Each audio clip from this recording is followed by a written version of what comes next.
Good evening, folks, and a hearty welcome to our drive-in theater. We have a wonderful evening's entertainment lined up for you, one that will provide several hours of pleasurable relaxation and diversion for you and your family. Did you fail to dress up for tonight's show? No tie, an old shirt and slacks, a house dress? Well, don't give it a thought. We're glad you came as you are. We just want you to enjoy yourselves. Don't forget to visit our refreshment center during the intermission or any time. You love the tasty array of snacks we have to offer. So will the youngsters. Everything is quality and so good. We hope you'll make this a weekly visit. Bring the family. Bring your friends. There are always wonderful new pictures to see, delightful snacks to nibble, a gay, pleasant evening for all. Oh, a word of caution. Don't drive over 10 miles an hour in the theater area for your safety's sake. And Mom or Pop, go with the kids when they leave the car. We hope you have a wonderful time. Come back soon. Wouldn't some hot buttered popcorn hit the spot right now? Extra fluffy, extra big kernels of it pop to perfection. Then drenched with the golden goodness of pure sweet creamery butter. Can't you just taste it? We heat the container extra high, but you better buy 2 more for the rest of the family. Piping hot, golden buttered popcorn at the refreshment center right now.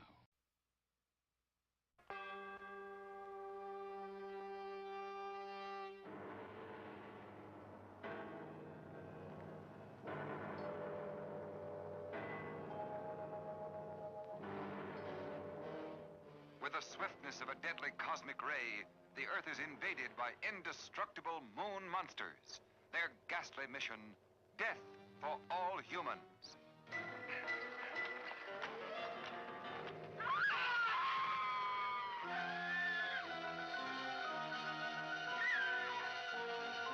What astounding technical developments are being made to protect mankind? Robot Monster brings you an actual preview of the devastating forces of our future.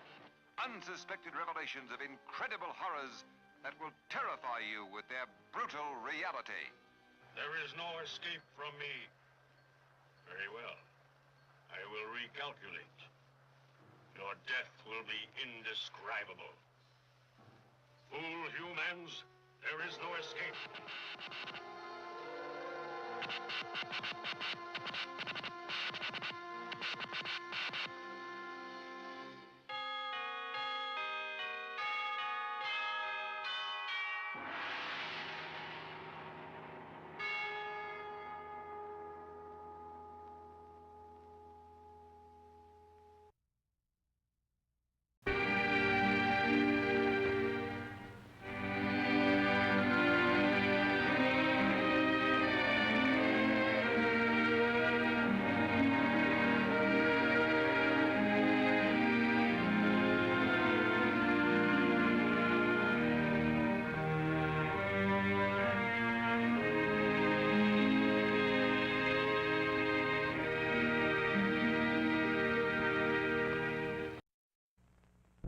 Hey, kids, how would you like to hear this on the screen instead of the great show you came to see? That's what you sound like. Honest. Please cooperate and do your part in keeping this theater quiet so everyone, including you, can enjoy it. Now remember, lots of adults and kids, too, paid admission to enjoy the show. We must insist on absolute quiet. Otherwise, we will be forced to evict all disturbance makers from the theater. Those asked to leave today will be refused admission to this theater in the future. Thank you.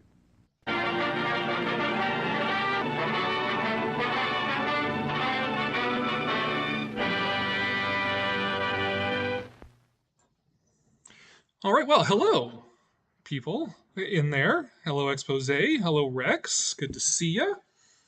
Welcome to our first completely non-themed, I guess. It's not even Halloween. It's just the in-between, I guess, but it's the Blackest Friday, right? Let's see. Rex, I find old church advertising interesting because it shows even the 50s and 60s church was trying to be hip. Yeah. Advertise to the kids down at the drive-in. Yeah. So, Rex, how is the war between the two film clubs going? The actual cinema fans versus the TikTokers. Yes. Oh, Ghoulies now, Ghoulies forever. Indeed, indeed. I guess that could be the topic for a live stream is which is better, Ghoulies or Princess Bride, right? Welcome, welcome, Derek. Yeah, Rex, how is the film club war going? Just for you heard here last time. Rex is a dinosaur, and he has a cinema club at his school, which is about all appreciating classic film. But there's also a cinema club at the same school that is all about making TikToks. So there's a war going on between the two, turf war. But yeah, no, I literally have like nothing planned. Well, no, I do have something planned for this, but no toy unveilings, no unboxings or anything like that. Didn't pick up anything new. Saw the first in-hand photos of NECA's Vincent Price figure, but it's not even like actually up for sale on like Big Bad Toy Store, and definitely not in my city available because NECA hates Canada. Anyways, Rex, Expose the War is going fairly all right. We are seeing Wicked next weekend, and the TikTokers got their account hacked. Not by anybody of your group, I'm sure. But yeah, Wicked. I think I'm gonna take a pass on that, just because like I actually like Wicked well enough. The Bride has the soundtrack, so I've listened to that on more than one occasion, and I've seen the musical like when it's come to Calgary, to Broadway across Canada, so it brings Broadway shows across the country, and so I've seen it. I did enjoy it very much, but this movie, like, I just can't do anything modern Hollywood unless it involves a giant monkey punching a giant lizard. Um, and especially with the way the cast has been acting, like the Cynthia Erivo um, plays plays Alphaba. Um, I can't not see her as that role now. Like she's so gone cuckoo in interviews and stuff that's like I can't not see her, and that's like the death knell for the movie for me. So cinema club, my school. I'll try. Hopefully, I'm successful. Yeah, yeah. Expose those kids, your fellow younglings, to classic cinema. I did actually just watch Seventh Seal for the first time the other day. So like, how have you not seen that already, Cory? It's life. Um, it was all right. I wouldn't say I was in love with it, but had good atmosphere. I enjoyed the medieval setting, and I mean beautiful cinematography and all that sort of stuff. It seemed very artsy in the sense of like it had a theme but didn't actually say anything about it. About flying monkeys, well, yeah, that's the thing. Giant monkeys versus flying monkeys, King Kong versus Wizard of Oz. That'd be a great movie. See that one. But um, yeah, I don't know. The bride is probably gonna go see Wicked. I'm not sure I'm gonna go join her in that. It wasn't me who hacked it. Arm extenders are a pain for that stuff. I can't confirm or deny if the hacker was part of my club. I want to see Wicked because I like L. Frank Baum and I can't fit into my local stage theater. Fair enough. Fair enough. It's hard life for a dinosaur, especially with the tail hanging out the back there. It's makes it more inconvenient. Um, yeah, I don't know. L. Frank Bauhaus. um, I wish that I could just be like, okay, sure, whatever. Um, but man, I'm so soured on modern Hollywood, and especially with like this cast and their antics and stuff. That it's just like I don't know why I'd want to do that to myself. Even, like I wish I wasn't that way, but um, yeah, I can't. I just can't. And I like the Wizard of Oz setting. In fact, my favorite version of Wizard of Oz is actually the 1980s anime series, and they made like four movie versions out of it. But which I have those on DVD. But there's a full series which is like a really faithful adaptation of the books. That's my favorite version of Wizard of Oz, actually. And then I actually like Return to Oz. Um, Return to Oz is a great, like, creepy movie. It's a children's horror movie. Um, Great villains, great designs, a really kind of avant-garde aesthetic in it. I like the characters, all that sort of stuff. And I mean, the original, the MGM version. So not the original because there's silent versions, but the MGM version, 1939, is of course a classic. But I do find it a little overstimulating. It's just so colorful and so much music and so much going on that Return to Oz being a little more understated is actually like I enjoy that. So I want to see a version of the King Kong musical with Judy Garland. There has never been a good King Kong musical. I mean, Judy might be able to pull that around, but I can't see if it's like the Broadway one. I cannot see her singing that and making that any better. Music itself is terrible.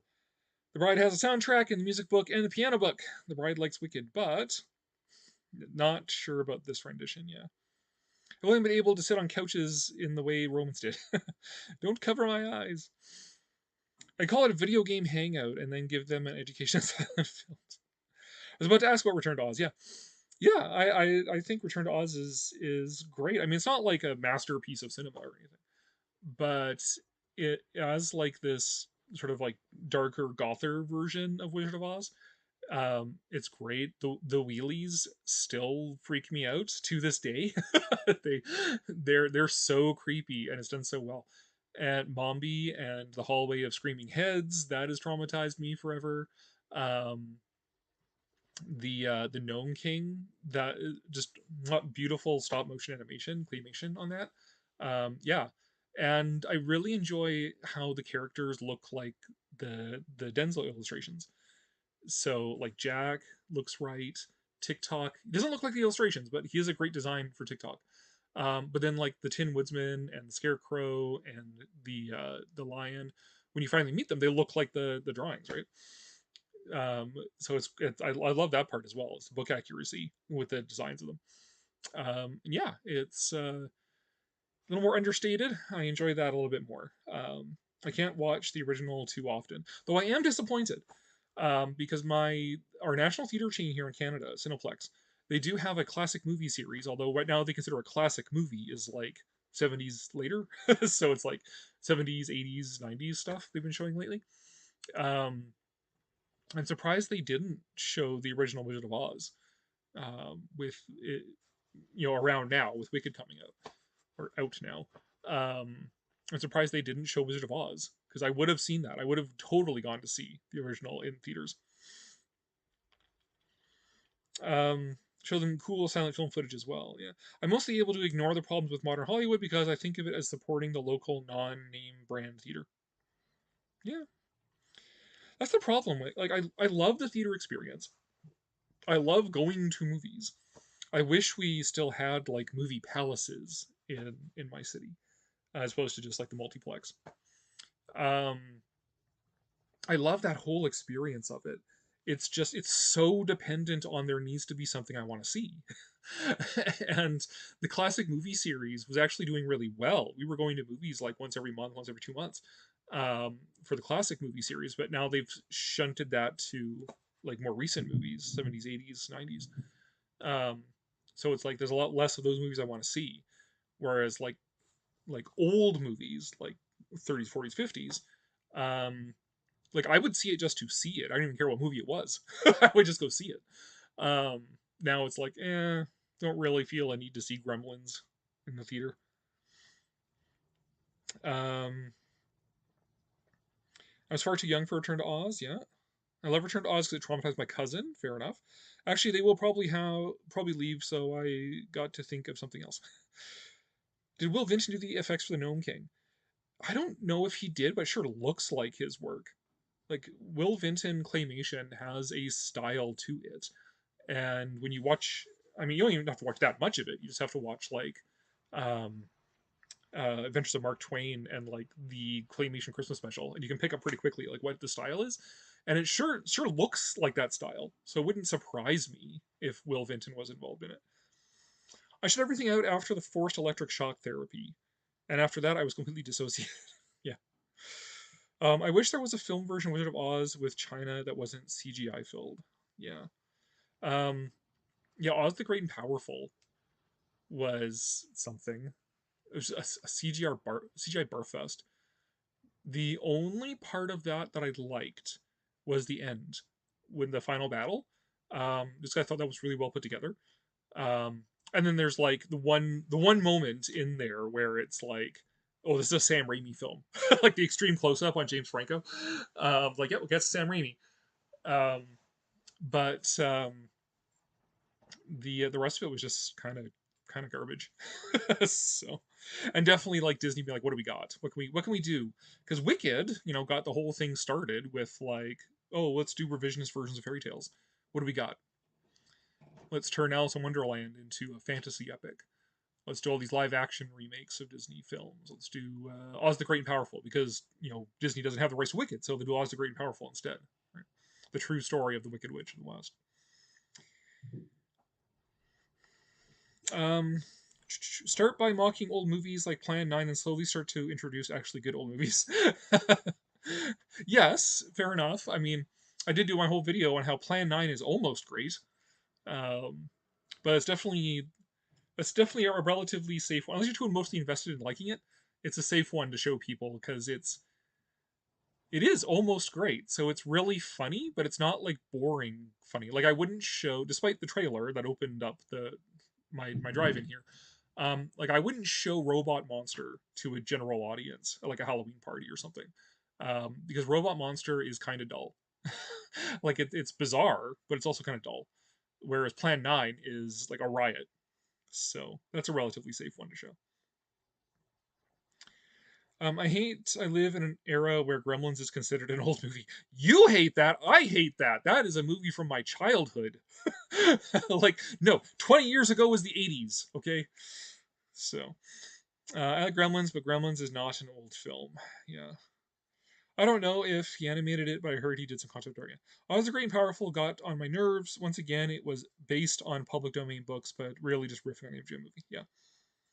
Yeah, it was Disney trying to do an equivalent to Wicked.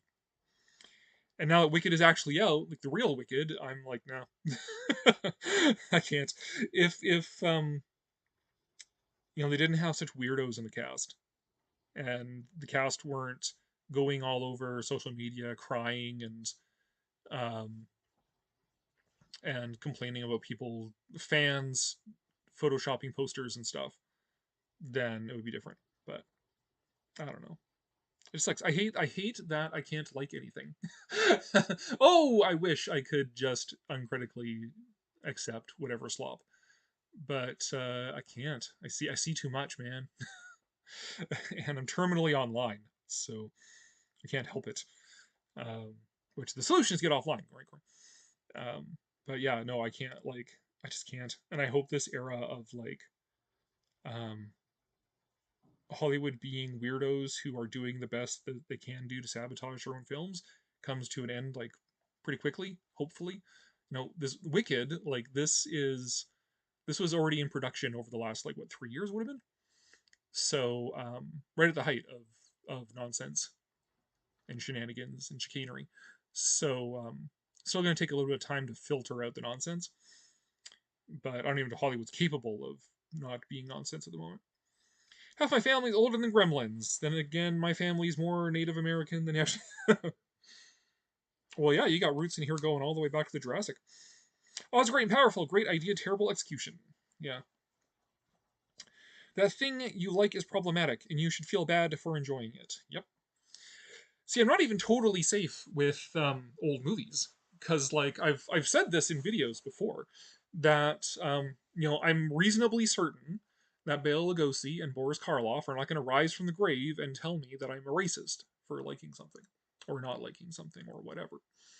So in that sense, like dead franchises are great because you don't have to worry about them disappointing you. It's all right there. There hasn't been a Universal Monsters movie made since 1960. So, like, there's nothing to disappoint you anymore. And you can just watch it, and either you like it or you don't. You move on to the next one, whatever. Um, so that part is safe. And dead franchises are safe in that respect. Or a safe space. But as if you don't get called names for liking old stuff. Why would you like those racist old movies and stuff? As well, it's because I can dissociate their the culture of the time period from the content on the screen. Like, it's not that hard to do.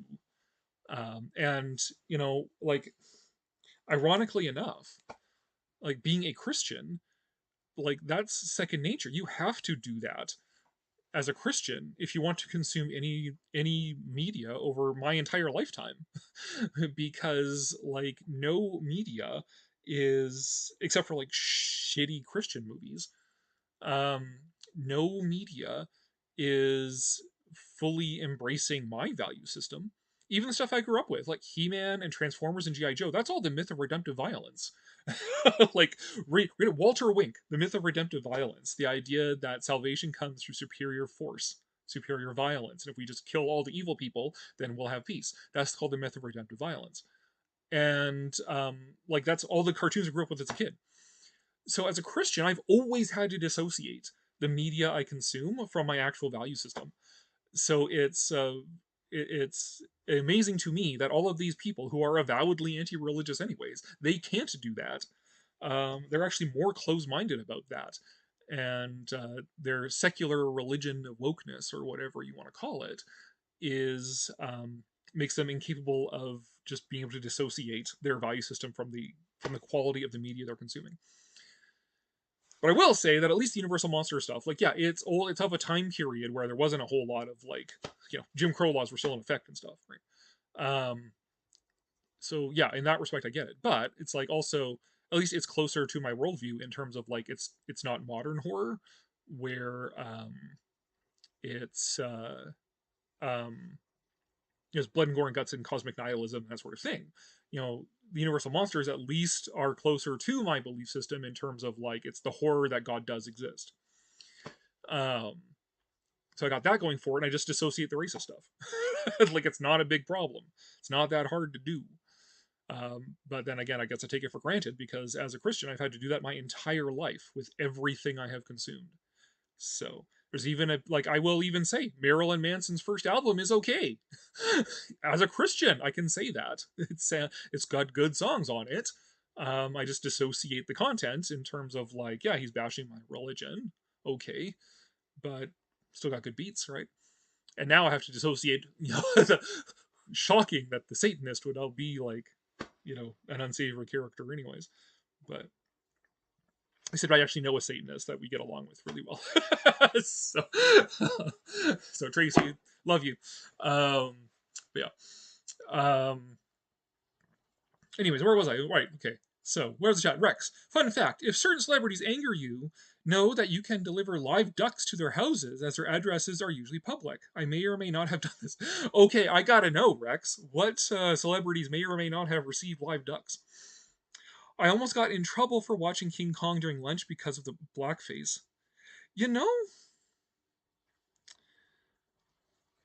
here's the thing, though, is that the blackface character in King Kong is a black man. He just was very light skinned. Noble Johnson was black. So, and he used the money that he got from performing in things like King Kong to fund schools and opportunities for young black actors. So, like, in fact, there's something I want to do sometime, maybe next year. Well, definitely next year, because just there's not much of the year left here.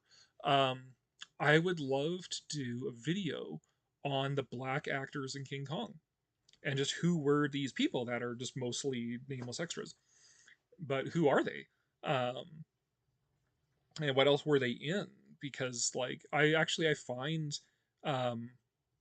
it's called like race films rather interesting. I have a few anthologies of race films, which is the category what's called where its movies were like low budget, like Poverty Row movies made by black people for black people, um, and black actors, black writers, black directors, and black audiences, and they're fascinating. Most of them are not very good, like in terms of quality, but they're fascinating to watch just to see like um, the time period and what black people were doing and what the kind of subjects they were making movies about and what was going on in them and that sort of thing. And seeing that some of the issues that they were facing in their communities back then are still issues being faced in our communities now as well. Um, but yeah, just to do a video on the black actors in King Kong, I would I'll get around to doing that at some point. As the saying goes, like the good art, not the bad artist. Yeah. In fact, I generally prefer not I generally prefer to know as little about an artist of something that I like as I can. So, because I've had the misfortune of finding out things that have ruined something for me. Like I cannot H.G. Wells anymore. Um, the movie version of Invisible Man is great. War of the Worlds in any version is great. The book is great. The radio play is great. The movie is great. Whatever. Island of Dr. Moreau is a little bit like hit you on the head with it, but Island of Lost Souls is great.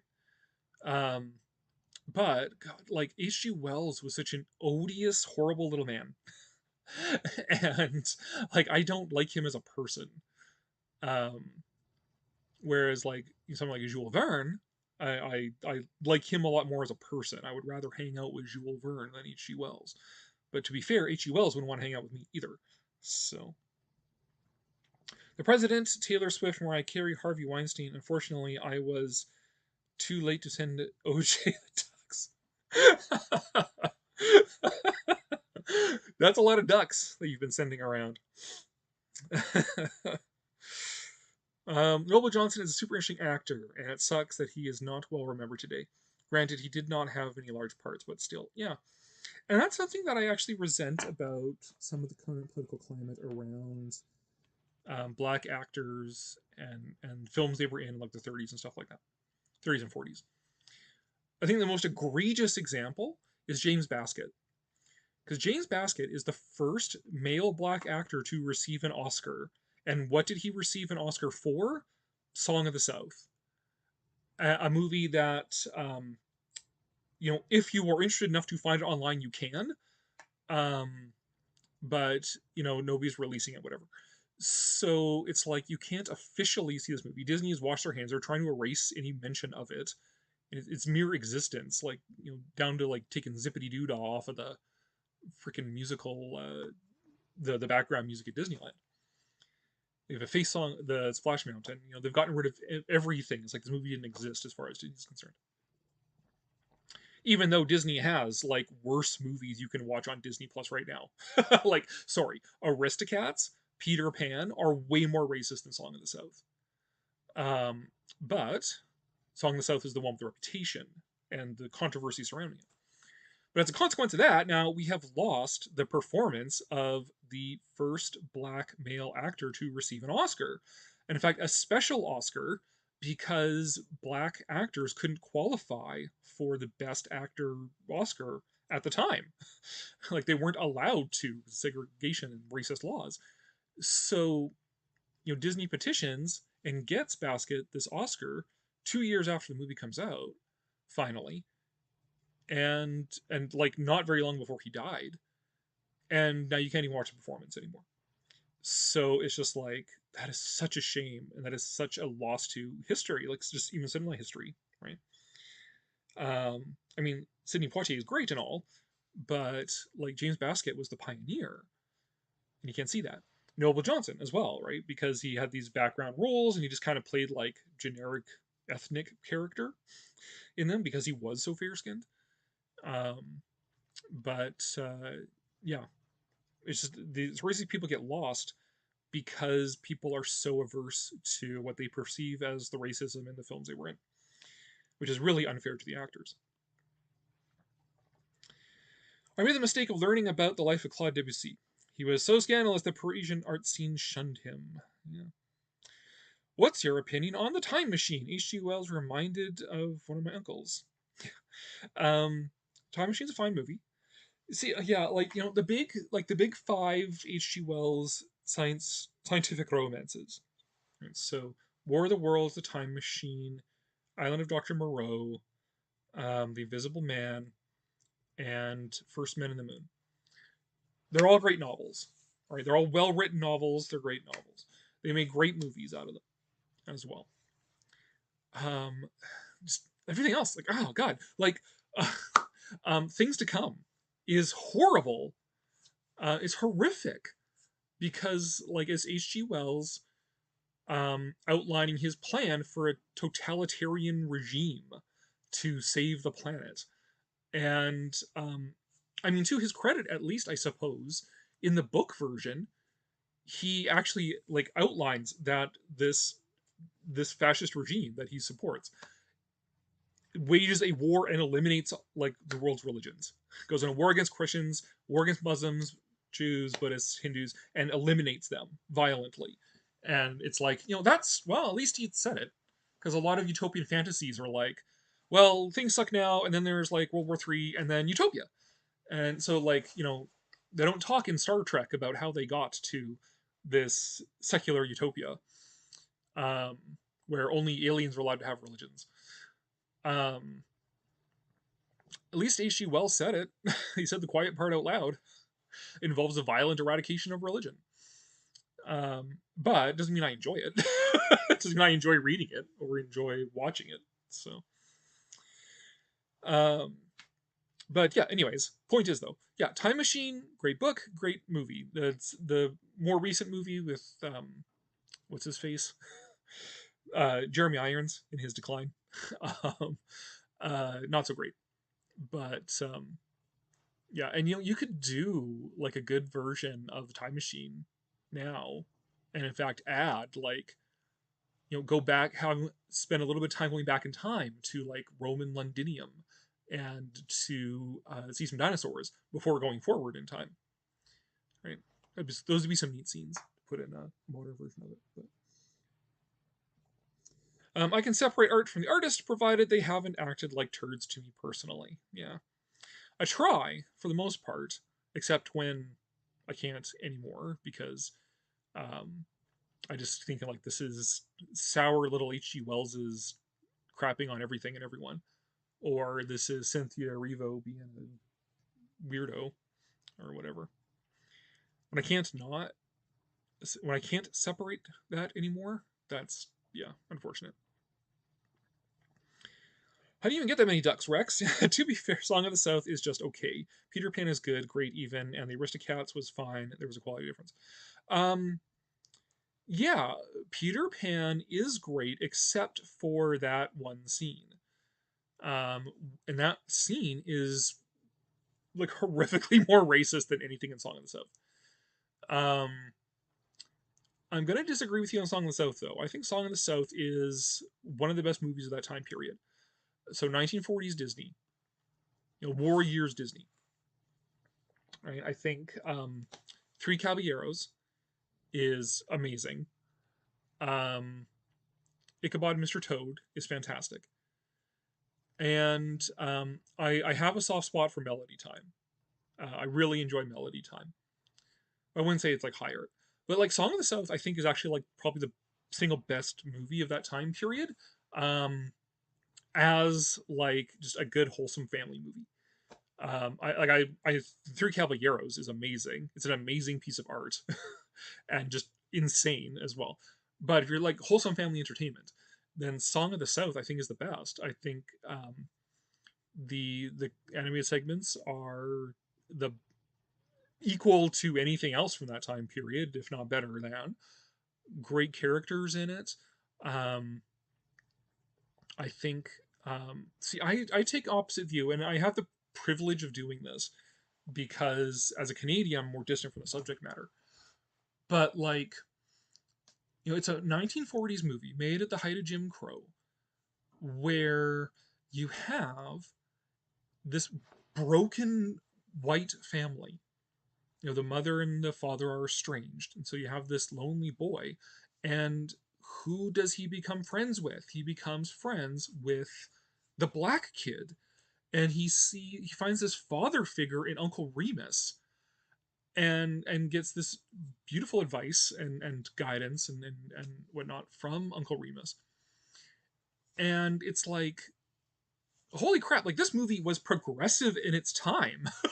Like, a young white kid is friends with a black kid and finds a father figure in a black storyteller. Like, are you kidding me? In 1946? Like, but I do understand some of the portrayals of the black characters, even though they are positive compared to the white family in the movie. Um, I can still see where like Uncle Remus kind of being like, "Yes, ma'am," would be sensitive portrayal, and Heidi McDaniel doing her mammy shtick would be a sensitive portrayal, and I get that. Um, but I think, putting that aside, dissociating that part, like it's a good movie. I think it's a quality Disney movie. I think it's one of the better, definitely of the 1940s. Let alone the whole like Walt's era, like while Walt Disney was still alive. I think it's up there as one of the better ones, personally. But um, I want a version of the time machine where the time traveler accidentally finds the events of War of the Worlds. Yeah, that'd be fun. Whenever I don't know who an actor is called, I just go to the name of Mr. Man Person and Miss Woman Person and Human Person. I thought the animated sequences were great, but I find the human stuff boring. Fair enough. Creature, if Creation was made as a separate film, how would it compare to The Lost World, King Kong, and The Land That Time Forgot? It would be virtually identical to them. I mean, that was the thing with Creation, right? Is that it was virtually identical to Lost World. It was like the Lost World again. Um, this time it's just, this island mysteriously appears and it's got dinosaurs and ruins on it. Like it appeared with it was created with the appearance of age. Um, so it's just like the Lost World again. I think it would have. I mean, obviously, it would have been more technologically um, sophisticated than the Lost World, because King Kong is more technologically sophisticated than the Lost World, and the work that O'Brien put into Creation went into King Kong. So I think King Kong is sort of, if you want to get a sense of like what the animation would have been like, what the film would have been like, that sort of stuff, then you would be looking at King Kong as the closest analog to that. Um, for like The Land That Time Forgot, I mean, it's virtually identical story wise. Um, same also to like The Land Unknown. It's virtually identical story wise, down to like the submarines and stuff. Um, so can't help that, I'm afraid. Um, but then I'm not as big a fan of The Land That Time Forgot either. Because like the thing with Edgar Rice Burroughs is that he is highly readable, very brisk, very snappy writer, but it's not like great literature. Like Tarzan is a great idea. Well, Tarzan are his best books. Best books are definitely Tarzan. I've read the John Carter books, the first bunch of them, and God, so much of the story is carried along by coincidence that it's just like this. He's not a great writer, and the whole like John Carter going on about how he's like the greatest fighter on two worlds just because he's got like superpowers on Mars. It's like, no, dude, it's just because you're Superman. um, so much coincidence, so much bravado like that, and it's just like, yeah. And then Land of Time Forgot as well. It's not like a great piece of literature. It's a fine, snappy adventure story. Um, and the whole like, evolution proceeding by like bathing in these pools and just sort of like moving geographically moves you through time. It's like, okay, but yeah, I like a more pure Lost World concept, where she's like, here's a place where dinosaurs are. Done. All right, good. We don't make up like kind of weird nonsense about evolution. So yeah, I don't know. But yeah, again, Burroughs is a brisk writer. I wouldn't say he's one of my favorites. Have I ever eaten uranium? I mean, probably. Just in terms of like radioactive fallout and all of our food. Um, but not on purpose. No, I'm not eating uranium on purpose. Although the museum that I used to work at, um, in our rock and mineral collection, we did have a piece of uranium ore in there, and I enjoyed pointing that out to children and adults and having them all freak out about it. But being aware that like don't worry, you're not gonna you're not gonna be you're not gonna grow another head or anything by just the exposure you're getting here. Just don't wouldn't put it in your pocket is all. My grandpa filmed some test footage for creation, but it didn't get used. He said he was glad he did it because he got the studio to finally get dinosaur-sized doors. Perfect. What do you think about the sequel to Land Time Forgot? The books, not the movies. Also, the linear evolution and metamorphosis is weird. Yeah. Um, Honestly, I remember so little from the people that Time Forgot that I can't even voice a proper opinion about it. I would have to go back to my old Victorian science fiction blog and read what I wrote about it to remember what my opinion is about it. Yeah. The people that I forgot movie, you didn't ask, but the movie is awful. Just awful. But I forgot to put dinosaurs in it. Do you want to be a Simpsons character? I mean, not overwhelmingly. But you know what I do want to get? That Walmart exclusive King Homer doll. um, Saw listings for that, want it, but I can't get it because I'm Canadian and they hate Canada. I was even hoping that I could just like put in a pre-order and just have it shipped to like the Walmart in Great Falls, Montana, and then I could just go like on a 5-hour drive down to Great Falls, which also has a good tiki bar there. So it's like, sure, win-win. But no, I can't even pre-order it to have it sent to a Walmart. It has to be shipped to a residence, and I don't have a residence in the United States. I don't ship to Canada, so I'm SOL on the King Homer doll that's coming out sometime next year. Boo earns to that. I want to see Cory as Simpsons character. Fair enough. Fun fact: uranium has about 20 billion calories. Yeah, if you didn't die from the radiation, I guess you'd better start jogging. Right? Edgar Rice Burroughs is my favorite author. I like the fine writers, but I prefer the quick, snappy adventures of David Innes fighting the psychic pterodactyls. Yeah, fair enough. Like I said, it's a compliment to say he's a snappy writer. It's just I wish that maybe he was a bit more careful in terms of like plotting, especially with the John Carter books. Um, in fact, one of the things that I liked about the live action John Carter that Disney made is that they actually managed to pull it together into a plot. Like so much of the book is just like one thing happens after another, and they actually pull it together into like a coherent plot, which was actually really smart of them. And I could totally see with how they left it where it would go in the next two movies of John Carter and the Gods of Mars and John Carter, a Warlord of Mars. I would totally see how they would do that. Where would they go? Where they would go with that? But we're never going to get that. We are never going to get that because Disney threw it under the bus before the first weekend was even out. How much would shipping be to Canada? Oh my god. I could feasibly get one and send it. I'll have to talk to you about that. Because yeah, it's like I don't remember the full dimensions of the box, but it's like 16 inches. Like it's huge. It would have to go in like my huge shelf.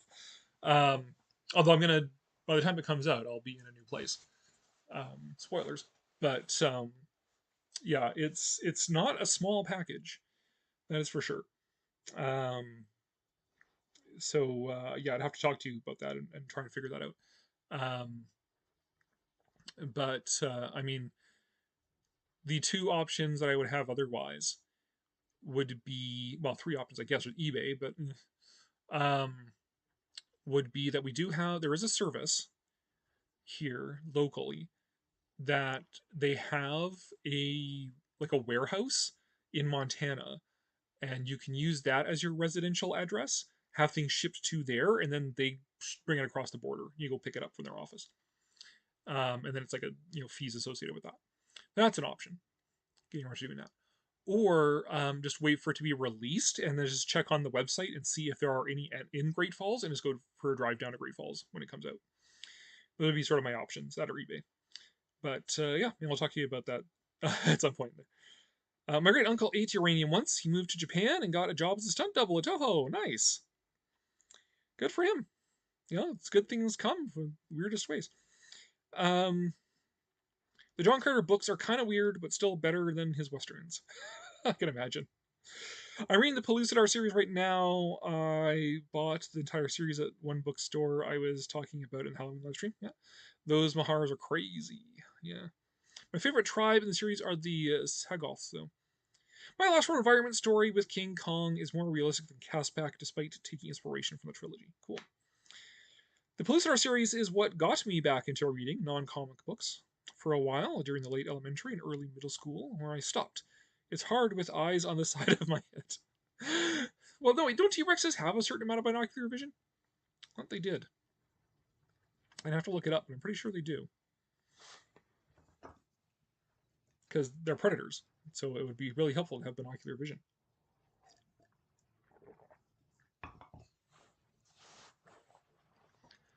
Yeah, I actually did write my own Lost World story, write/drew, of taking place in the Canadian Arctic during the Klondike Gold Rush, where a group of people, including a Mountie, go to the Arctic and find a lost world of Ice Age animals, woolly mammoths and saber-toothed cats and things like that. But I am an adequate nonfiction writer. I am a terrible fiction writer. And I'm a lazy artist. So I did publish that as a comic strip on this now defunct website of Canadian artists. And then I did write a book, but nobody picked it up.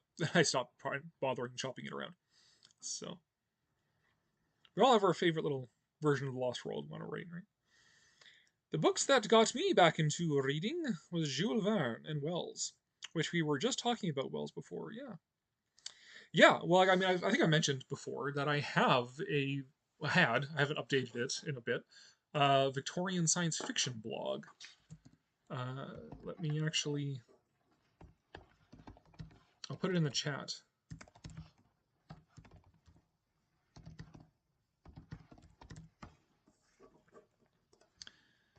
It's pretty much dead. There we go. But yeah, I mean, my favorite single book depends. It's kind of a toss up between Notre Dame de Paris, Hunchback of Notre Dame, and The Lost World, Sir Arthur Conan Doyle. I also have like this whole other list of like favorite fairy tale books, which double as like favorite books. So like The Petit Prince, Little Prince, and the Galactic Railroad, Bambi, and Wind in the Willows are like four of my favorite books. But my favorite author overall is Jules Verne, because I really resonate with his sort of romantic vision of life and science as a means to transcendental appreciation of nature, stuff like that. So last time I went to France, which was, Bride, how long ago was that? That was 10, 11, 12 years ago. We actually visited Jules Verne's home and his grave in Amiens. And also the Verne-inspired subway station in Paris, and went to Disneyland Paris with their Verne-inspired Discoveryland as well. So, and I was almost tempted actually to pick up like an edition of the Voyage Extraordinaire, one book or another, from like one of the little, those like little booksellers along the Seine in Paris, but didn't really have the money to do that because they were rather pricey. But oh well, I just have to do another visit. Actually, next time we go to France, whenever that'll be, next time. We've done Amiens, so now I want to go to Nantes, where Verne was born, and there's another museum there dedicated to him, and there's the those people that did those big like steampunk machines and stuff. They're in Nantes as well. So Nantes, not I don't know how to pronounce it.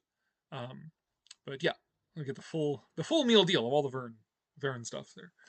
Um, but yeah, we'll see. Not planning to go to France anytime soon. Although now that Notre Dame is reopening, hooray! That would be nice to see it. Um, we don't really hunt as much anymore, so it slowly led to a need for glasses, which is hard to get with our shed shape. Nice. Trees could see up to 3 miles, so staying still gets eaten. Yeah. Isn't there a restaurant around the top of the Eiffel Tower called Le Jules Verne? It's not at the top of the Eiffel Tower, but yes, there is Le Jules Verne. It's got its own entrance in one of the pillars of the Eiffel Tower. I did not eat there because it is ridiculously expensive, and it actually doesn't have anything to do with Jules Verne. It's just named after him. There's no like Verne theming or anything like that. Um, if you want a Verne theme in a restaurant, go to Waltz in Disneyland Paris. It is like the higher end restaurant on Main Street, and they have different rooms. If it's still there, they have different rooms themed to the different lands. And one of the rooms, of course, Discoveryland. And so it has like this beautiful fireplace, like all sort of Art Nouveau stuff. So it's got this Art Nouveau fireplace with like a model of the Nautilus there. The chairs are sort of like this Art Nouveau space theme, and then it has these framed pictures of like concept art and stuff like that having to do with Discoveryland. So that's sort of your Vernian dining experience at Disneyland Paris there, which would be better than Les Jules Verne. It'd be cheaper, and it actually has theming. So there you go. Um, yeah, I looked into eating at Les Jules Verne for one evening and decided that it just wasn't worth it for how much it would cost versus how little actual theming it has anything to do with Verne. So it's like, yeah, we've just been spending a ridiculous amount of money just to say I ate there. Um, but speaking of Eiffel Tower, though, there is at the top of the Eiffel Tower there is uh, Gustave Eiffel's um, office up there, and they have these mannequins in it of Thomas Edison, Gustave Eiffel, and Jules Verne. So there you go. There's another Vernian thing at the Eiffel Tower. Um, I love 20,000 Leagues Under the Sea, but I kind of like the movie more, though. Yeah, fair enough. Um, I mean, the book can be a bit of a slog because it is primarily a book about oceanography. So, like Verne, he was basically the Discovery Channel of his day. He was writing these stories of adventure and romance. Romance in the capital R sense, not in the like huggy huggy kissy kissy romance. Um, Romanticism romance. Um, he's writing these books to take readers, this like relatively freshly literate public, right? The idea of like a mass of people being literate was still a relatively new thing. So he's writing popular literature that is taking readers off into these far-flung places around the world, and he's coming with these different and the stories are driven by these pretenses of getting people there. And it's only like of his 80 some odd novels, only like 20 some odd are like science fiction in the sense that we think of it. We've got like fantastic inventions and stuff like that, like the Nautilus. So like 20,000 Leagues Under the Sea is really a book about the ocean. It's really a book compiling everything that in the 18 whatevers that they knew about the ocean, compiling that all together into an adventure story. And if you're going to take characters under the sea, how do you do it? Well, you have to invent a submarine, and that's where the Nautilus comes from. Is that the Nautilus is a plot device to get the characters into the ocean. From the Earth to the Moon is about, well, the first it's actually a biting satire. I love From the Earth to the Moon. That's my favorite Verne novel because it is so funny. It's a biting satire of industry and America and exploration and stuff. But the physics behind it, right? And then Around the Moon is about space, but it's like the capsule is how to get the characters there so you can explore that, right? Journey to the Center of the Earth is a time travel story, but without a time travel machine.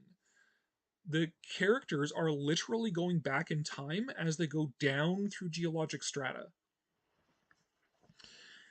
So, like, Verne's books are about the romance of the world and space and the ocean and prehistory and discovery, just, done through this adventurous medium, right? So, really, like, Jules Verne, he was not so much replaced by like modern science fiction as he was replaced by the Discovery Channel.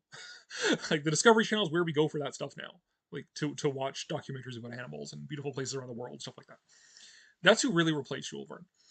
Um, Now the movie, though, so the book of 20,000 Leagues is a bit of a slog because it's mostly oceanography, it's mostly about fish. But the movie, pulls that together into this adventurous narrative, right? And I did a whole video about why Disney 20,000 Leagues Under the Sea is so great. And if you pull it all together, 20,000 Disney's 20,000 Leagues is one of my favorite franchises. I don't collect stuff from it for whatever reason. I got my con stuff here, but I if you think about, okay, like the movie, the tie-in comic books, the theme parks, the tiki mugs, all that stuff, I really enjoy. And 20,000 Leagues is like one of my favorite franchises. And if I was narrowing things down of like, I posted my old blog there, um, Victorian science fiction. I think artistically, the films of Carol Zeman are my favorite sort of like modern Victorian science fiction things. And I will do a video about Carol Zeman someday. But if you've not seen Carol Zeman's films, watch them. Artistically, those are my favorites. But in terms of like, again, like big budget Hollywood franchise thing, it'd be Disney's 20,000 Leagues Under the Sea. Would be my favorite. Um, yeah, because it's like just it's so much fun and adventure, and the rides in Tokyo are fantastic. Unfortunately, they didn't put the Trader Sam's Tiki Bar in Disney World until after we were there. So I have a tiki mug from there. I have the Nautilus tiki mug from it. But unfortunately, didn't get to see it firsthand, and the chances of me ever going to Disney World anymore are really, really slim. So I can't afford it. So chances of me seeing it are pretty slim. But yeah, um, all that stuff is cool. I love all that stuff. It's great. And the longer Disney puts off doing a Disney Plus streaming series about race swap Captain Nemo, even though Captain Nemo's already race swap, but whatever. If they picked an actual like a Middle Eastern or Indian actor, preferably Indian, but to play Nemo, that would be great. But it's like no, what I think McGee was talking about Will Smith or something like that. Like no, no thanks. Um, but yeah, who is that actor? Um, the actor who played Ardeth Bay in the 1990s Mummy movies. Not Indian, but I think he would be great to play Captain Nemo. Yeah. Anyways, whatever. Hopefully, I'm hoping Disney does not make like their direct to streaming prequel series to 20,000 Leagues or anything. Um, you've single handedly made me not hate France. Now it's just a mild disdain for it. You know, I'm a Francophile. Um, I actually love France a lot. Um, the literature, the films, the being in Paris, being in France, all that stuff was amazing. Um, yeah, and I would love to go back if I could, if I could afford it. It's more financially stable and whatever. It'd be nice. Um, yeah, I love France. France is wonderful. And you know what? Parisians do not deserve their reputation. Um, even in France, other people in other parts of France don't like Parisians. But my experience in Paris was actually like people were like really nice and really helpful and really funny and stuff. So I actually enjoyed Paris quite a lot.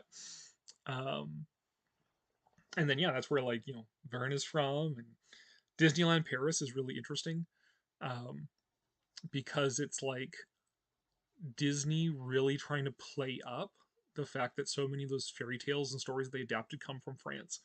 So it's sort of like how they tried to integrate with French culture, and really play up those things. It was really interesting. Um, and it's a beautiful park. Um, Notre Dame de Paris, I think I've said this before. Notre Dame is like my spiritual home away from home. Um, it's like the place I have felt most like spiritually like at peace and like in touch with God is in Notre Dame. Which is why I was like a freaking mess when the fire happened. And now I'm really pleased to see that it is the restoration is completed and they're opening up really soon. And I've already seen like the footage from inside, and boy, it's bright. They really gave it a good power washing. Um, but lost a bit of the patina in there. But yeah, no, like all that stuff, and like the architecture in Paris is so beautiful. Everything in Paris is beautiful. That's a hard thing to grapple with. Weirdly enough, when you come from Calgary, a city in the Canadian prairies, where we demolish everything and replace with ugly suburbs. Well, it's like super like generic architecture. Like they use Canadian cities in movies to represent nowhere like and anywhere, because like Vancouver and Toronto and Calgary don't look like anywhere. They just look like everything. There's nothing distinctive. Paris, God, everything in Paris is beautiful. Like everywhere you look, the buildings are beautiful, the people are beautiful, like everything is beautiful. And then you go to the museums, and like as in the Musée de Moyen Age, the Middle Ages, Museum of Middle Ages, Musée de Cluny, and I had to sit down. Like we're in this room surrounded by all these like medieval tapestries and gilded arts and everything else, and I had to sit down because everything was so beautiful. Anyways, so don't hate France. Um, I think most of the theme of Eiffel Tower, Verne Place, is some quotes around the menus in one section of the menu is called The Extraordinary Adventures. That's it. Yeah, yeah. It's not. There's nothing actually Vernian about the Jules Verne restaurant, so I didn't go. It's like, all right, just slapping a name on it to make me want to go. Trying to talk about my love of Verne to most kids in my school who just play video games are like if I was trying to speak English to an uncontacted tribe. Correct. Correct. Yeah. Yeah, that's a shame. Um, Verne is still popular. Verne is the second most translated author in history. Um, so Verne is definitely still popular. But for a while, I was actually a member of the North American Jules Verne Society. They said it's like really expensive to be a member of it, so I had to drop out. But they were constantly lamenting like that. Our membership is a whole bunch of old white men. How do we get like the young kids these days into Jules Verne? And it's like you don't. It's not going to happen. Um, Good movies would be the only way to do it.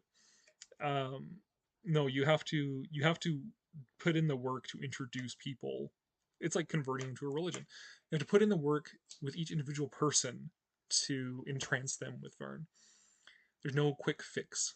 Um, like I offered like, well, I can put like ads on my blog, but like nobody reads my blog, so good luck with that. And I lamented last time about how nobody buys my books, so whatever. Yeah, it's just Victorian science fiction isn't on the radar, and even when like steampunk was that fad there from like 2007 to 2017, um, those people like prided themselves on not liking Victorian science fiction. They were too progressive for that. And they prided themselves on never having read those books and caring about what those old dead Europeans, colonialists had to say. Stuff like that. They were all about dressing up like freaking urchins, street urchins with gears pasted on them. So yeah, no. Even those people aren't reading Verne. I like reading about the Romantic era Discovery Channel, but I love the giant squid and more action-based scene. Yeah, fair enough. Journey to the Center of the Earth is my favorite Verne novel. I like the book more than the movie. Well, yeah, because the movie they got scabs to putting lizards in dinosaur face. Like that's unforgivable, right? So many fish. Have you seen a TV show called Genndy Tartakovsky's Primal? I have not seen Primal. I know of it, but I've not seen it. I would say I don't love the movie. I just like plesiosaurs more than it does. I love Primal. My series takes major from Primal. My favorite Verne novel is also During the Center of the Earth. Also, I think there are some Amazon Prime TV adaptations about 20,000 with the Sea. Um, there actually was, there is, still is, I think it's During the Center of the Earth. It was like a French or Spanish series. It's on Disney Plus. I just haven't got around to watching it. Um, because again, my Oded Fair. Thank you, Derek. um, um, Oded Fair for Nemo.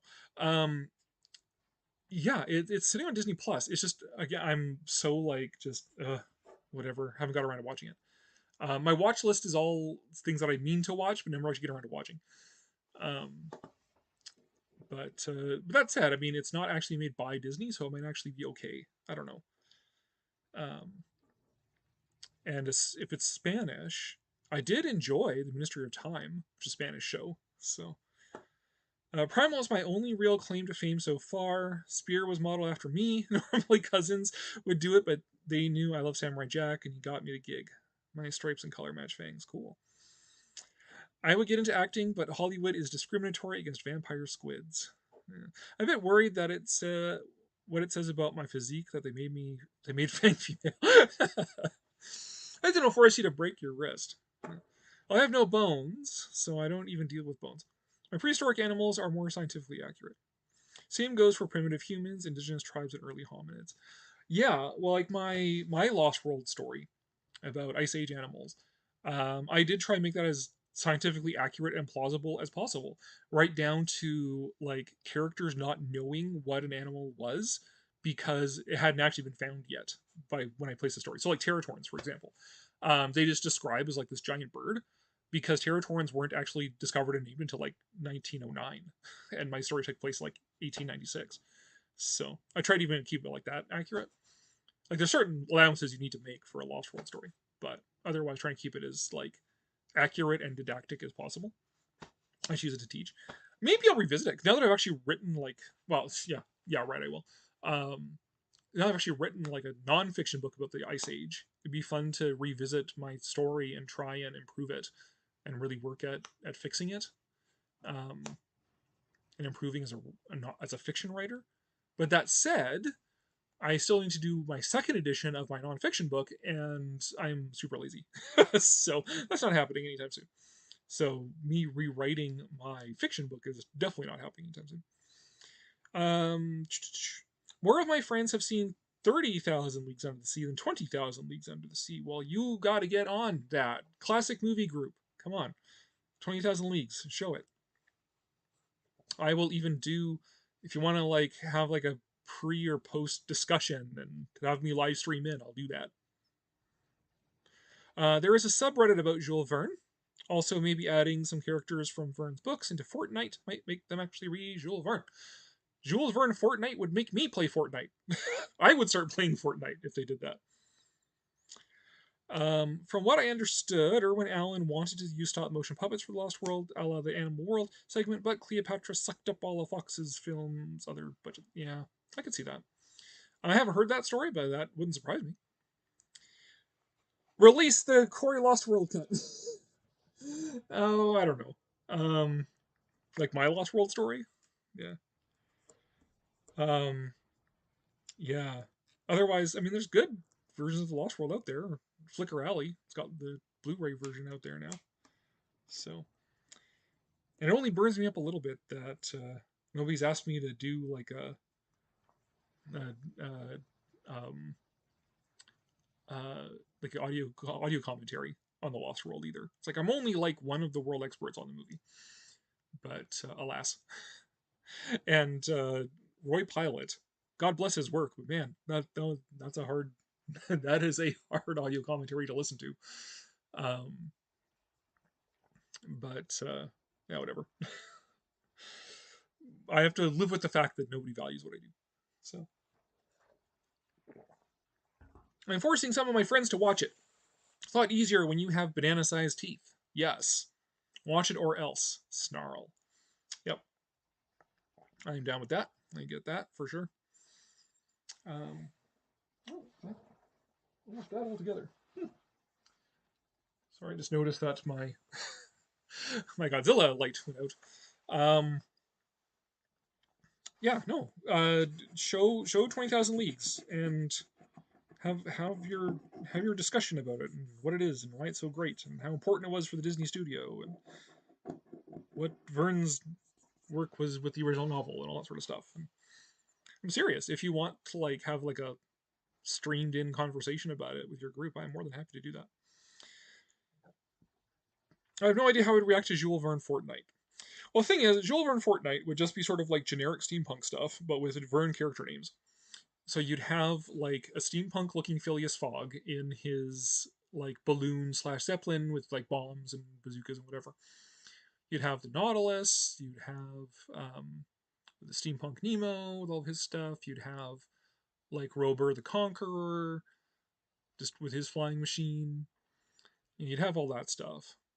Um, because that's usually all it is. Verne is primarily an aesthetic in a lot of things. Um, which it's a low bar, right? Like, I don't know, if, like the second last season of Once Upon a Time. Once Upon a Time was a great show for like the first season and a bit. And then it was pretty uneven after that. And the second last season, they had the Land of Untold Stories, or as my wife and I call it, the Land of Unread Books. And they did a horrible job with Count of Monte Cristo in that. Just absolutely brutal, fundamental misunderstanding of the book. But when they had Captain Nemo appear, it was like, well, they used the Disney Nautilus. That's fine. They got it right. They used the right Nautilus. That's all I can ask for. So it's a really low bar with Verne stuff because it's all aesthetic. It's all aesthetic. Um, let's see. I know your thoughts on Ray Harryhausen's Mysterious Island. It's okay. I actually I've deconstructed it since. I might reconstruct it again at some point. But I made like a little diorama of the crab scene in it because you can get Safari Limited, which makes like dinosaur toys and stuff. You can get like this giant crab toy and this little tube of like these little Civil War soldiers. And so I got that. I made this diorama of Mysterious Island, and then I also got the Safari uh, uh, Forsakos, the terror bird, and had him stepping on a Civil War soldier. And I also had the idea of getting like one of their bee figures, like a giant bee, and having that harassing somebody as well. So I like it. I like it as aesthetic. Again, so Verne as aesthetic. Um, I like the aesthetic of Mysterious Island. Right, it's like this tropical island, it's kind of tiki sort of thing in the South Pacific. It's got these like crazy giant animals on it and all that sort of stuff. And the Nautilus is there. It's a great theme for a tiki bar.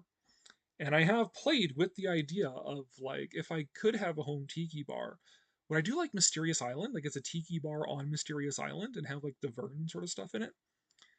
That was one of the ideas I had floating around in my head for a tiki bar, which is not going to happen, not going to materialize. But so I like the aesthetic of Mysterious Island. The movie itself, as a movie, it's okay. It's not like it's not as good as 20,000 Leagues Under the Sea, but it is funny that it's like as close as you can get to a sequel to 20,000 Leagues Under the Sea without having Disney sue you. So it's like got that going for it. So that's kind of fun. And I do enjoy that it makes this weird like trilogy where like you have 20,000 Leagues made by Disney, then you have Mysterious Island made by Columbia that's trying as close as it can be to being a sequel to 20,000 Leagues without, again, getting Disney to sue them. And in it, they reference Thomas Ayrton, who appears in Disney's In Search of the Castaways, and which is a family musical. So you have this trilogy made by two separate companies of two Victorian adventure stories and one family musical. And part two came out came out after part three. So it's sort of weird. I might have to do a video about the weird 20,000 Leagues trilogy, the weird Jules Verne trilogy. But yeah, I would say I like Mysterious Island. Like it's a fun little film, but I like it more as the aesthetic of it than necessarily like thinking it's like a favorite movie as it is. Granted, Fortnite is played primarily by only 9-year-olds, and they have done worse things on the game from what I have heard. I never played Fortnite in my life, and I'm okay with that. Those 9-year-olds would kick my ass. I might do that, but my friends don't really like watching live streams. Most of them have undiagnosed ADHD. Oh yeah, fair enough. No, just throwing it out there if you want to like spice up watching an old movie, um, with a conversation. Um, so far, the Lost World island continent was Homo erectus, Neanderthals, ape men, Homo sapiens, pygmy hominids, etc. Cool. I learned a good way to get people into Victorian science fiction is the comic Leave Victorian Gentlemen. Yes. The Victorian, well, yeah, the first 2 volumes, particularly, um, are great. And then Alan Moore goes off the rails after that. The Black Dossier is something. Um, Century is something. The Nemo books are good. The 3 Nemo books, those are great because those are a lot more like the original 2 Lee Victorian Gentleman volumes. And then the last story, I can't remember the name of it. The Tempest? Yeah. Um, I found it really unsatisfactory because to me it seemed like it was just retreading Century. Like it wraps up in almost the exact same way Century does. Like, oh yeah, okay, now all the characters are in this like wonderful land where all the characters of fiction reside. Okay, fine. Um, yeah.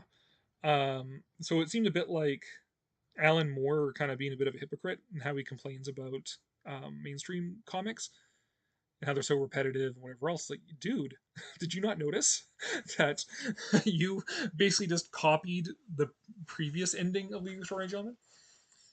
But seeing King Kong as part of the humankind's collective nightmares that destroy the planet was kind of fun. But yes, the first 2 League of Extraordinary Gentlemen comics are great though. There's a Jules Verne Lego set. I will get it. Fair enough. I've been talking my parents into making Little King Kong Creature of the Black Lagoon themed tiki bar in a backyard. Their response is no, I can't drink, so no. I don't have ADHD, but I do have autism. Yeah, there's a lot of creature themed tiki bars.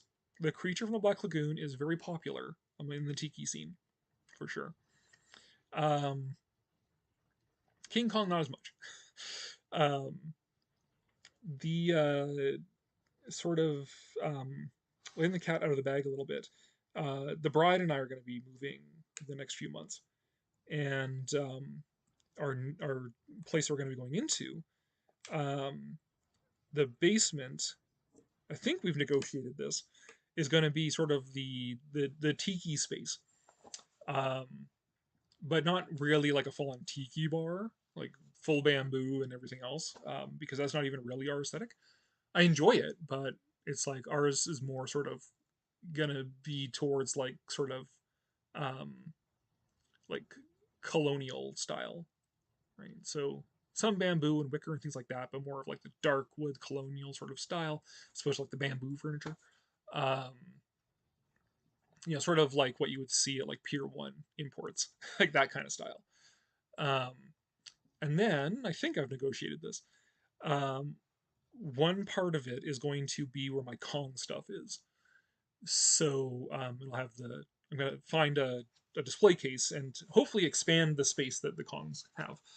Um, but have that display case, the posters, things like that. And so it'll sort of be like this kind of pre-tiki bar.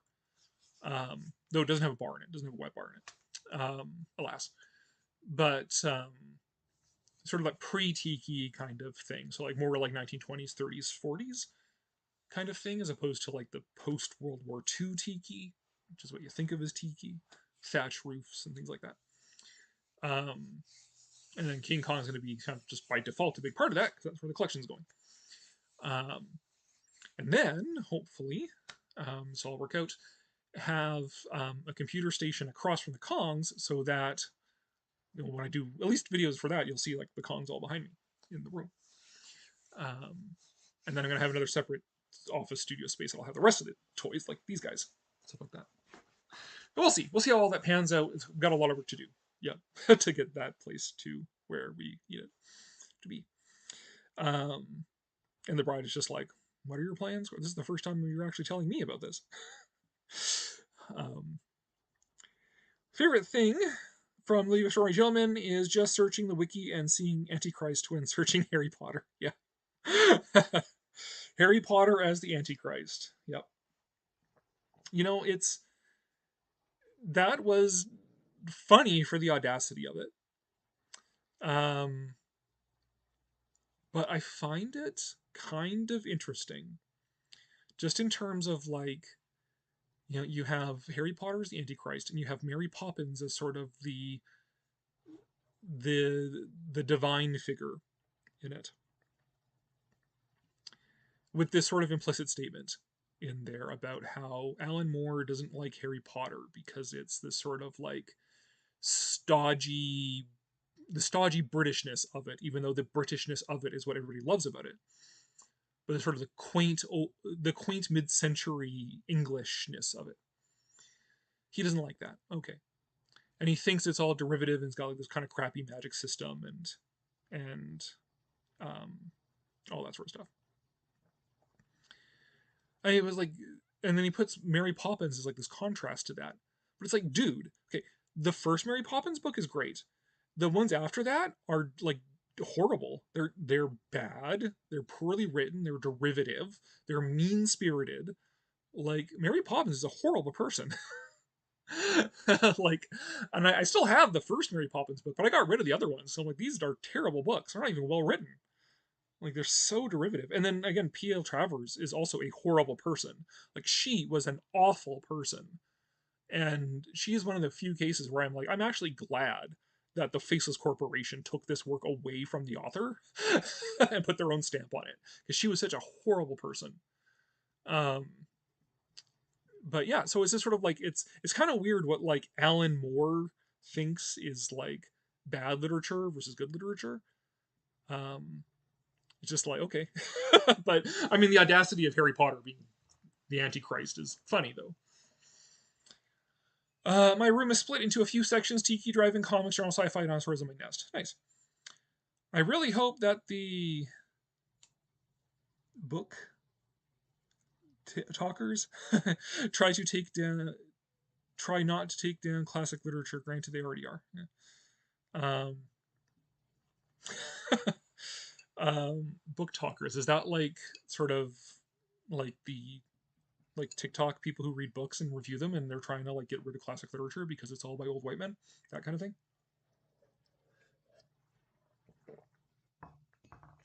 Because they're incapable of relating to anyone who's not like them, and they call that an ability to relate to people not like them social justice.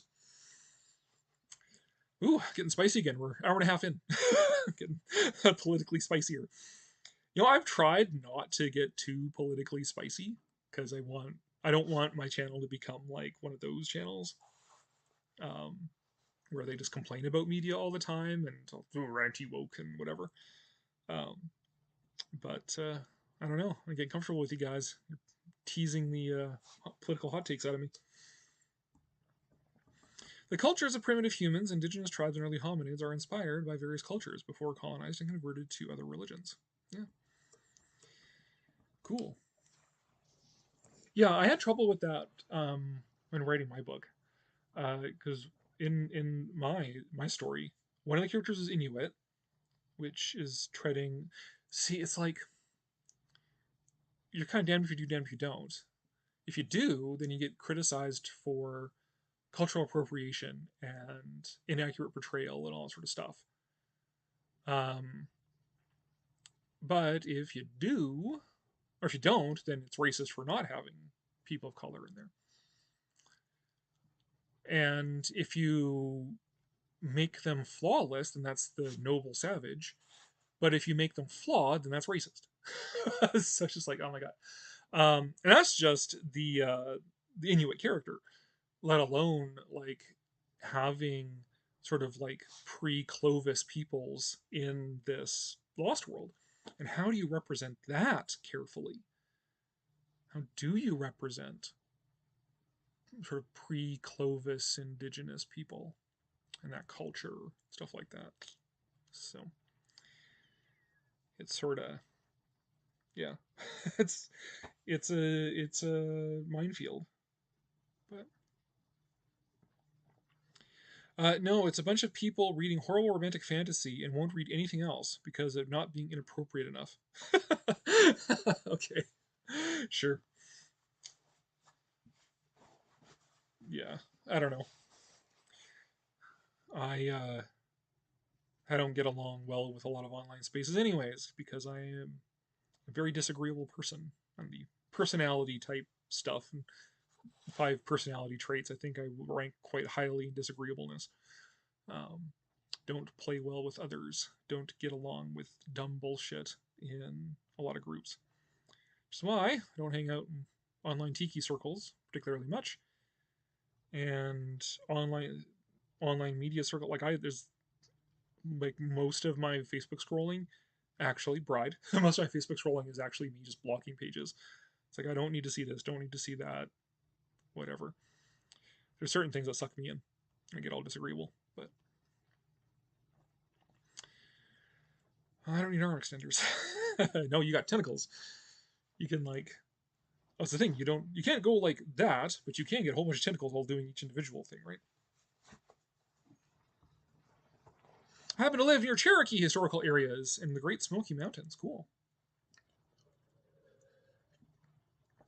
I almost ended up down that way because the aforementioned North American Jules Verne Society had their annual meeting at Mammoth Cave, Kentucky. It sort of had a Journey to the Center of the Earth theme to it, this annual meeting, or biannual meeting, or whatever. And I was tempted to go. I was really tempted to go, and even had a talk prepared of the role of 20,000 Leagues in Disney, right? Because it's 20,000 Leagues is often in Jules Verne circles analyzed. They analyzed the Disney movie in terms of um, what it did for Verne's reputation, because Verne was a largely forgotten author by that point, and then it's just sort of outdated science fiction, right? But then Disney rehabilitated Verne as sort of the prophet of the modern day who prognosticated both technology and our atomic anxieties. But I want to do a presentation on um, the importance of 20,000 Leagues for the Disney company and how it transformed the Disney company itself. But I never got around to it. But if we had gone to this annual meeting, would have taken some time out to go to like Great Smoky Mountains National Park and all that sort of stuff. But I didn't get around to it. Didn't do it. I mean, this was in the wake of COVID, anyways. So, and things have been financially uncertain. And otherwise, I don't have an excuse to go that far. Still would like to do a road trip down to Missouri and like Mark Twain's hometown and stuff. But I've decided not to show any of my caveman dark fantasy to my classmates due to a fear of them accusing me of being racist due to me copy pasting the descriptions of Conan and Tarzan for some guys. Fair enough. Yeah. If you've ever seen that meme of uh, showing all the like the race swapped Disney live action characters, and then get down to Tarzan, and it's like, I dare you. I think that is one they are not going to do a live action remake of. Either way. But yeah.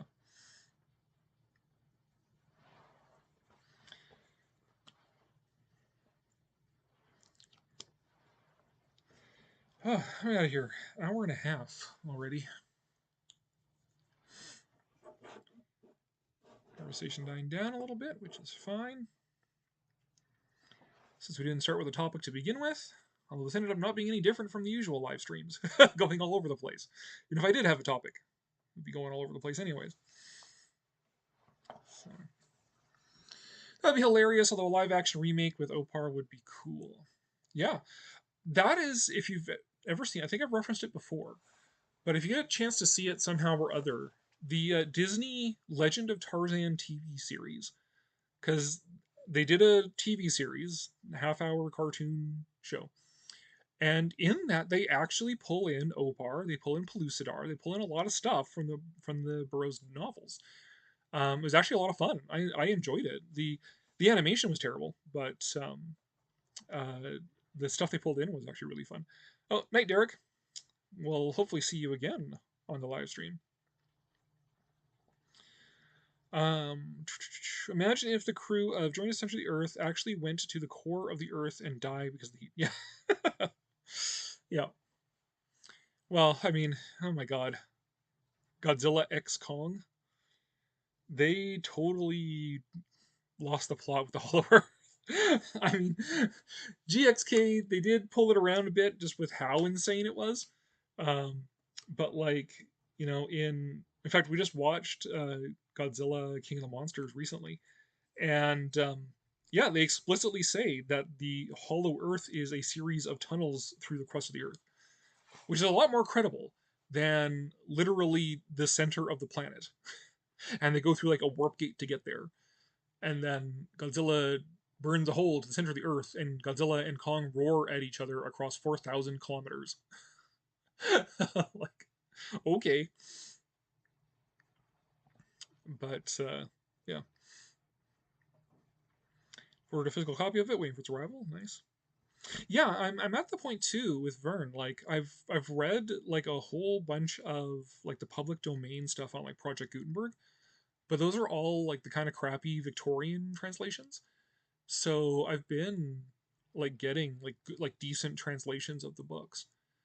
But then I read at a glacial pace anyways, because I think I've talked about this before. Like I don't really see imagery in my head when I read, so that makes it a slog to read. Um, Even though I can read, thank you very much, but it's just not as much fun because I don't see the images as readily in my head. Yeah. Anyways, but yes, getting good copies of Vern translations, good translations is worth getting because Vern's actually a really good writer when it's a good translation. The plateau in my adaptation of Conan Doyle's Lost World is inspired by Appalachia region I live in. Nice. I loved how GSK was just, fuck it, let's do whatever. Yep, that it was. Hi, Joshua. Thanks. Thanks for popping in. And I will accept the singing of my praises. Thank you very much.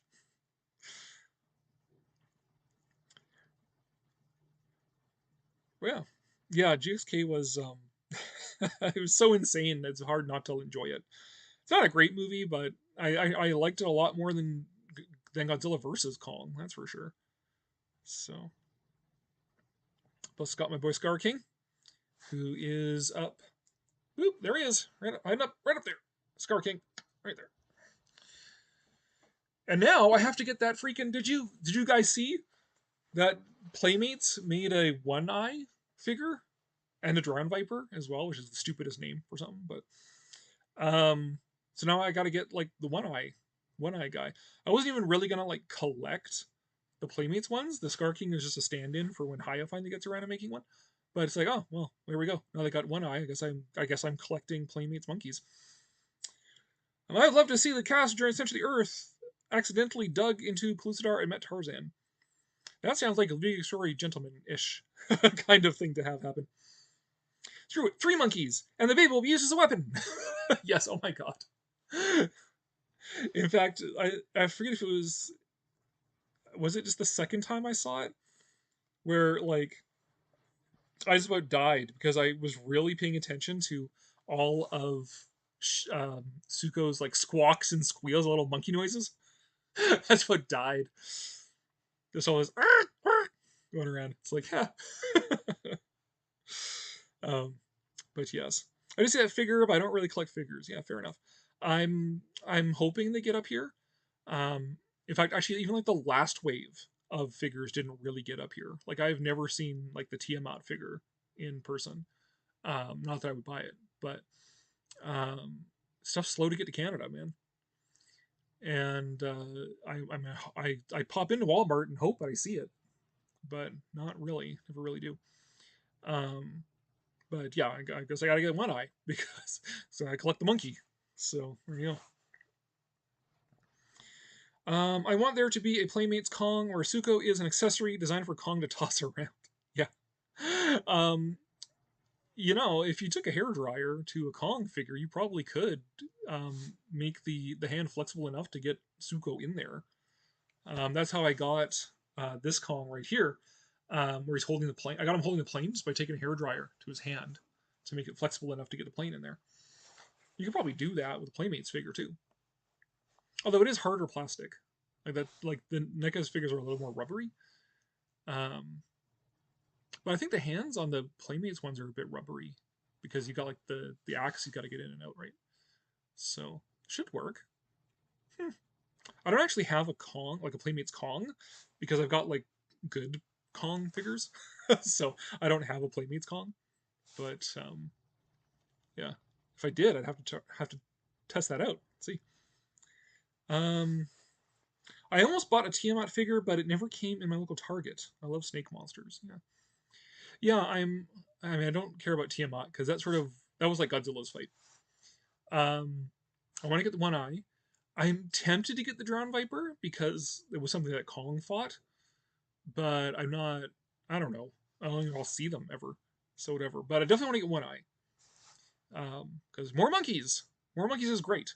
I even said like a year ago that I would love Playmates if they actually did like army builders of the monkeys and made more than just Scar King and Kong. And now they did. They made one eye. So great. Put my money where my mouth is now and get them. I tried the hairdryer thing, but my family doesn't own any. Well, yeah, why would you need one, right? By definition, you wouldn't have hair.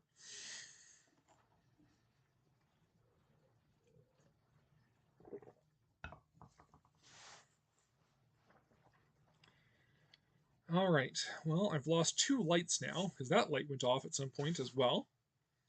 And it is an hour and 40 minutes in now. So I think I'm actually going to draw this to a bit of a close, which means it is time for previews, right?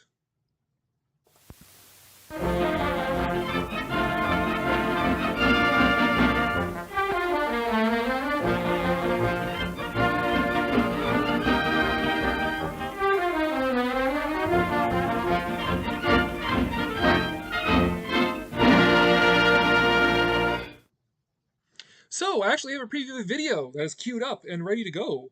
So I'm getting back, well, I'm not necessarily ahead of the game, but here we are. But I got to be in my bonnet about people constantly saying that, The Thing or the Wicked Witch of the West now, because Wicked, is a universal monster.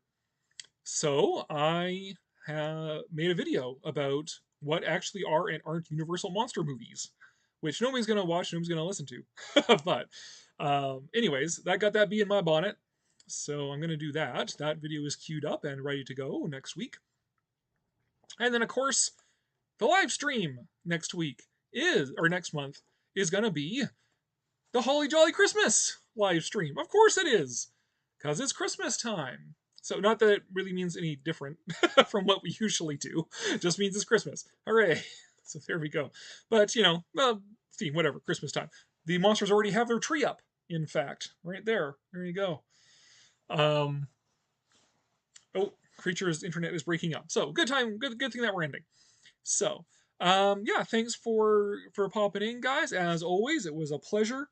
And, we'll see, I'll, do the usual, we'll do the Godzilla Battle Line live stream at some point at the beginning of the month. And, then we'll do the Holly Jolly Christmas live stream towards the end there, around Christmas, before or after. But there we go. And also the next RKO video, which is going to be on It's a Wonderful Life. That one is going to come as well, probably later in the month, more towards Christmas. And so have a happy Cyber Monday and a good night. Yeah, well, it's time to order stuff, I guess, right? But yeah, good night and good luck. Where's my exit? My outro. Intermission, next line. Where's my outro? Oh, there it is. Okay. Good night.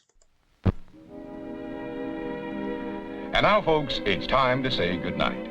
We sincerely appreciate your patronage and hope we've succeeded in bringing you an enjoyable evening of entertainment. Please drive home carefully and come back again soon. Good night.